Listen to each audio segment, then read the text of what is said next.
What happens? Time warp.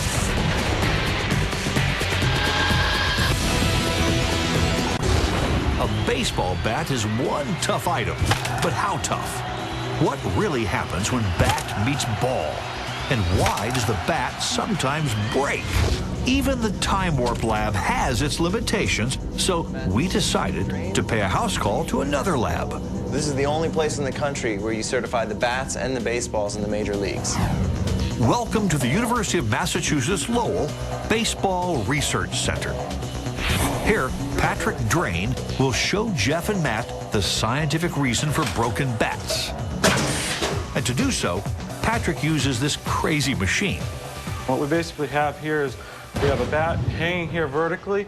We're going to fire with an air cannon a ball at 160, 180 miles per hour and see what the collision looks like and go from there.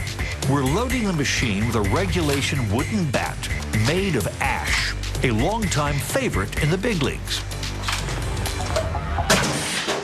That's way too fast to see. Now to whip some ash, Time Warp style. Okay, that's good for focus. We're all set to fire. Are you ready? I'm all set up. Okay.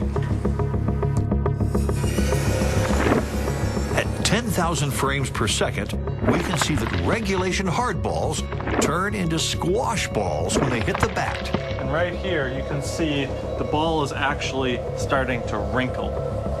Right, it has to go somewhere. That, to me, looks like a fake baseball. Yeah, that's a real Major League Baseball. If I just saw a frozen frame of that, I would think that you really destroyed this ball. This is about a third of the ball compressing almost flat. That would take, 50 or 60 of me standing on top of one of these to make it compress like that. Or a couple cars. Or, we hasten to add, a professional ball player. So the ball's not even as tough as we thought, but that just makes the sight of a splintered bat all the more mysterious. What gives? Clearly the ball, but what else? So in this shot, we see the full bat. And the bat bends too? This makes me feel like every single piece of equipment in baseball is made out of rubber. It's totally unexpected, because we look at a bat like this, and it feels totally solid. Yeah, when you have a long object like a bat, it is going to have the ability to bend. We're seeing some vibrations that extend all the way into the hands. So every time I hit a ball, I feel this sting going through my arms. And I think it's hard for people to understand what that sting is, but it's really these vibrations that are going back and forth really, really fast. What happens if these vibrations get too much for the bat to bear? Okay, it's firing. When we come back, we'll find out. And duplicate a 1 in 1,000 bat-breaking swing. Next on Time Warp. It all happens in an instant. A good bat goes bad and reaches the breaking point. These frames capture what happens when a bat shatters.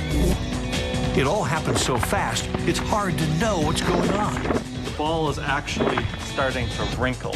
Which is why we're testing this bat until destruction. We'll move the bat a couple inches and hit there and see what the vibrations look like. At the University of Massachusetts Lowell Baseball Research Center, we can duplicate a fastball. Over and over and over again. That's way too fast to see. Now we're moving 1.5 inches, 2 inches further out. We're going to fire it at about 150 miles per hour. But that's actually replicating a 90-mile-per-hour pitch and a 60-mile-per-hour swing. Now we're going to move away from the proverbial sweet spot that lies about 5 to 7 inches from the end of the bat. Load the next one in.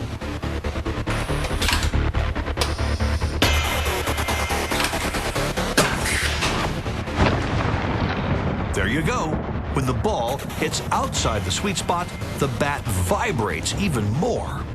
You only changed where we impacted by, what, 3 or 4 inches? And the bat is almost in an S shape at certain points. So that's an amazing amount of vibration.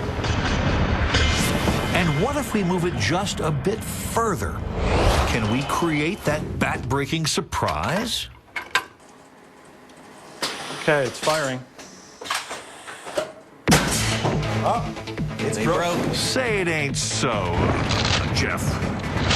You can really see when the bat starts to break, all of the energy of the ball has gone into breaking this bat. It's much more common that the bat splinters a little bit than to actually split apart. Well, we all know by now that here at Time Warp, the uncommon is commonplace.